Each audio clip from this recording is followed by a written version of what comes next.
first Nona Peltier, looking at how the week ended and just a little bit on apartments before we do that. Yeah, well, I was looking at, I've been looking at this Unit Titles Act review that's underway, and this is the rules that govern the properties that are like in apartment buildings and multifamily dwellings, that kind of stuff.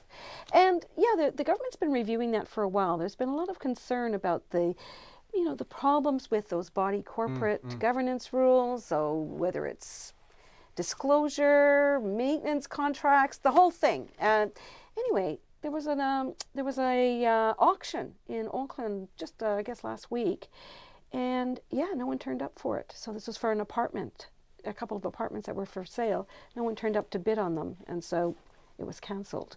So this is certainly at odds with the story that we're hearing constantly about Auckland, right? That okay, so this is well, yeah. So anyways, I spoke with this fella who's the president of the Auckland Property Investors Association, and he said, he's a seasoned buyer. He owns lots of investment apartments, and he lives in an apartment. And he has it he's figured out how you buy apartments smartly, but it's not that easy. And so if the government's hoping to encourage first-time homeowners to buy apartments, you've got to be a pretty sophisticated buyer to figure out all the ins and outs, whether it's leasehold property, whether earthquake strengthening is required, what kind of body corporate structure you're going to be dealing with, all manner of things. And, leasehold property, what's that rent going to be in the future?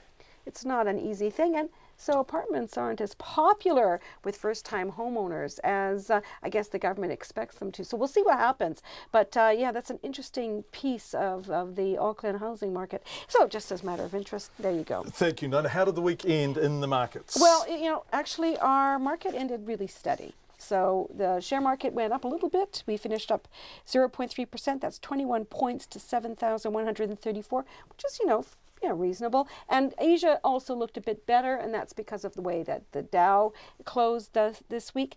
On the currency front, yes, the US dollar is it's kind of steady.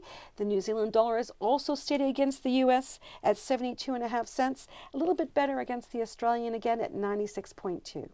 Nona Peltier, thank you so much. Have a wonderful weekend, Nona. See you Monday.